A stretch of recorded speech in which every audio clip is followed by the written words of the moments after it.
сайн байцгаана уу? 12 сая ерөнхий улсрлын 4-р сургуулийн багш Үүрч заах байна.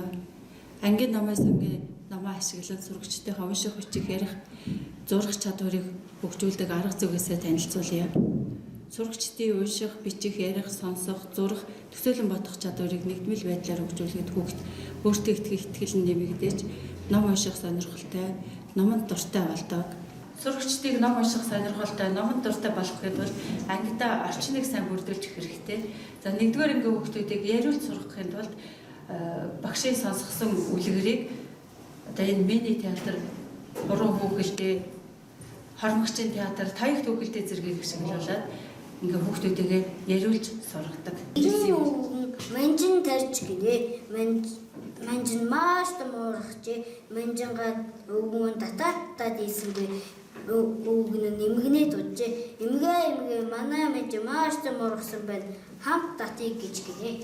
Эмгэн очоод эмгэн өгнөөс манжингаас татаад ийсэнгүй. За бага насны хүүхдүүд үлгэр юуших их дуртай байдаг. Тэгэхээр хүүхдүүдэд уншсан үлгэрийн гол баатруудынх нь зургийг ингээд байрлуулах, мөн дүрийн тоглолт хийхэд хэрэглэгдэхүүнүүдээ бэлдээд ингээд бэлтцэхэд бол хүүхдүүд маань үлгэрээ уншаад дүрийн тоглолт хийгээд хүүхдийн бас ярих чадвар нэмэгдэг. За 3-5 дугаар ангийн хүүхдүүдийн хувьд болохоор өөрсдийнх нь хийсэн жижиг номыг ангидаа байрлуулна, мөн энэ том номнуудаа ангидаа бас байрлуулдаг. Ингээ орчин бүрдүүлэхэд бол хүүхдүүдийн ном унших сонирхол нэмэгдэж, номод дуртай болдог.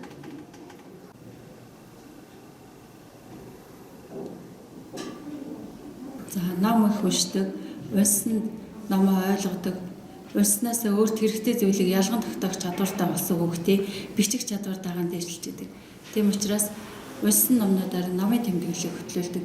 Нэгдүгээр ангид хүүхдүүдийг үлгэрийг сонсгоод зургийн үйл явдлын дарааллаар наах тийм даалгавар өгдөг. 2 дугаар ангид хүүхдүүд маань уншаад тогтсон загварын дагуу номын тэмдэглэлээ хийдэг.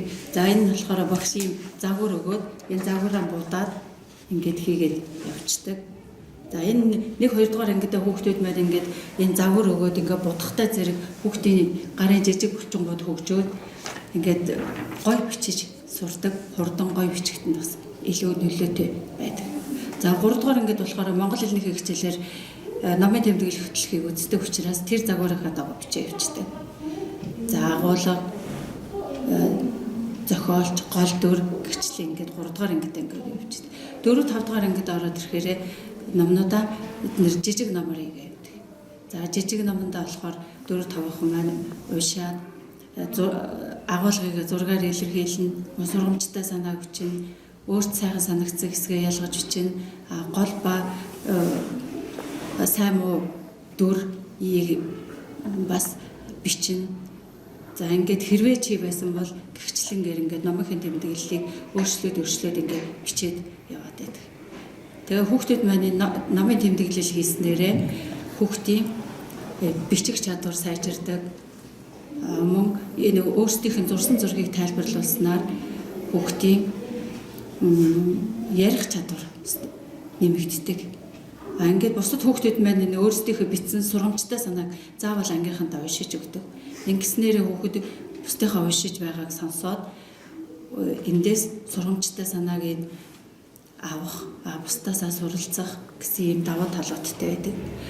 Одоо энэ номын тэмдэглэл хөтлөхийг бол 2007 оноос эхлүүлээд даас ангиудаа тэмдэглэл хөтлөөд явж байгаа. Ингээд боловсролын чанарын шинжилгээний 2 дугаар шатнд сургалтын менежертэйгээ хамтраад үлгэр уншингаа хөгжиж гэсэн төсөл бичиж энд 300-аад юм үлгэрийн ном авсан байна. За ангидаа бол 300-аад номтой. Тэгээд энэ ангидаа 1 2 3 4 5 дугаар ангидаа өгж байгаа номнуудыг нэмэх юм бол хүүхэд маань 5 дугаар ангид төгсөхдөө дараа хийчихдэг 600-аас дээш ном уншаад төгсөх ийм боломжтой байгаа. Намайг танах хүүхдүүдээ би 10-р сумын ерөнхий боловсролын 4-р сургуулийн 4 анги сурагч их сарвчээ. Манайгийнхан унсан үлгэрээрээ жижиг ном хийдэг бид нар гоогоо гургалтай өнөг хэрэг хоёр өөрөөсөө эцэн муур багш гихмэд маш олон үлгэрээр жижиг ном хийсэн. Би өөрөө унсан өнөг ихч ба заалч чон үлгэрээр хийсэн жижиг номоо танилцуулъя. Би өнөг ихч ба заалч чон үлгэрээр зургаар илэрхийлж зурсан байгаа.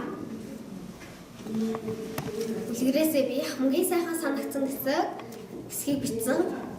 Сонгогчтой санааг бичсэн. Ихэнх үлгэр сурамж санаатай байдаг. Миний уншсан энэ үлгэрээс үргэлж шиг зайлтай байж болохгүй шүү гэдгийг би маш сайн ойлгож чадсан. Жижиг ном хийснээр ном үлгэр унших дуртай болсон, алдаагүй зөв бичдэг болсон, үгээнүүдэл сайн уншдаг болсон. Найзуудаа сайхан санагдсан хэсэг сурамжтай хэсгийг ярьж гоё байдаг. Үлгэрээ зургаар илэрхийлснээр зураг сонирхолтой болдог гэд олон гоё зүйлийг сурдаг учраас би жижиг ном хийх дуртай.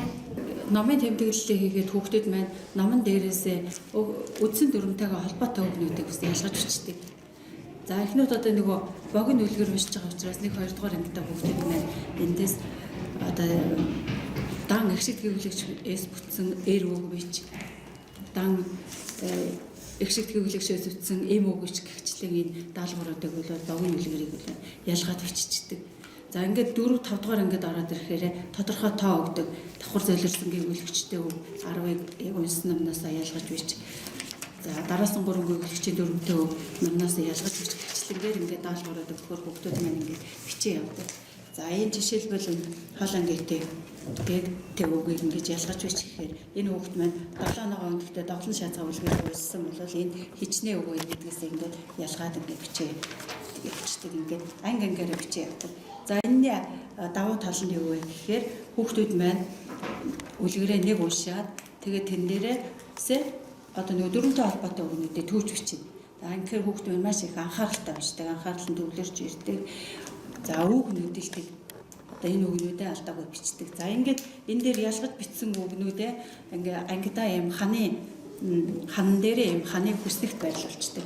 Одоо жишээлбэл ялгах гიშгтэй үг гэдэг ангийнхаа хан дээр байрлуулж чинь. Тэгэхээр хүүхдүүд маань завсарлага болон хичээлдээ ирэхдээ тарахтаа энэ дээрээ нөгөө улсын номон дээрээсээ олсон энэ дүрмтэй холбоотой үгнүүдээсээ бичээ явчихдаг.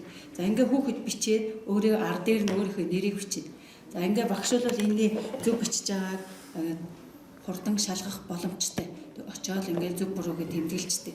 За энийг ангидаа хэд хоног байрлуулсны дараа энэ бичсэн бүх үгнүүдийг оролцуулж агаад хүүхдүүдээсээ чийччгээ шалгалт авдаг. Тэгэхээр энэ дээр үл хүүхдүүд бол энэ бичсэн үгээ сайн нүдэлдэг. Бусад хүүхдүүдийн бичснийг. Тэгээ энэ дээр бичсэн нэг үг нь доор өөрөөсөө бичигддэггүй.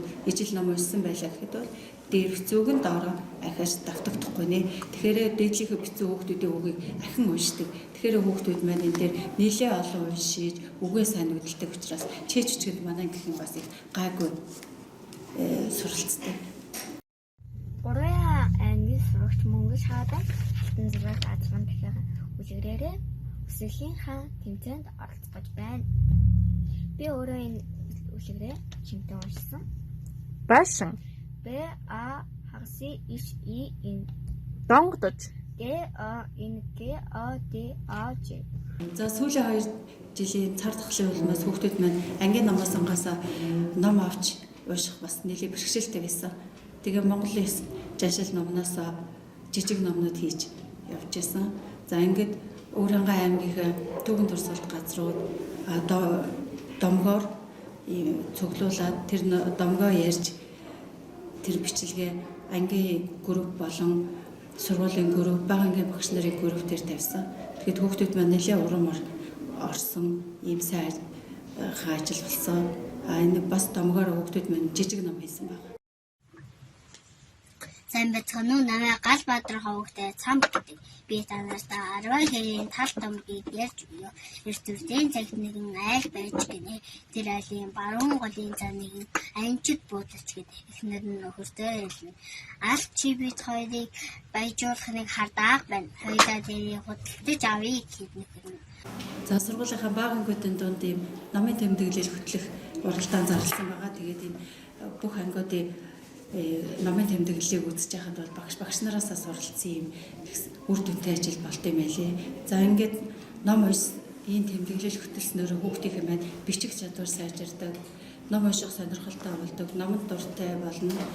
Хүүхдийн зурах чадвар дээшилдэг. Ингээ хүүхэд эцэг эхтэйгээ хамтраад бас ном унших сонирхолтой болдог. Хүүхдүүд маань энд захимаар хичээл орж явах үед бас эцэгчүүд маань уншсан номоор нь 3-аас дээш үеийн хүүхдээр ийм үсгэллийн хаан гэдэг уралдаан нэг ангийнхаа сурагчдад явуулж эцэгчүүд маань энэнд их идэвхтэй оролцож байсан. За ингээд ийм ном уншиж, номын тэмдэглэл хөтөлснөр ийм их олон давуу талуудтай байдаг. За ингээд 2021 онд манай аймгийн төв номын сонгогийн ирээдүйн урьдчилгын танхимд ангиараа ном унших юм эрхийн бичгээр сагнагдсан байгаа. Хүүхдүүд маань зөвхөн ангийн номын сонгоо уншиж зогсохгүй, сургуулийн номын сан, аймгийн номын сонгоос ном авч уншдаг болж байгаа.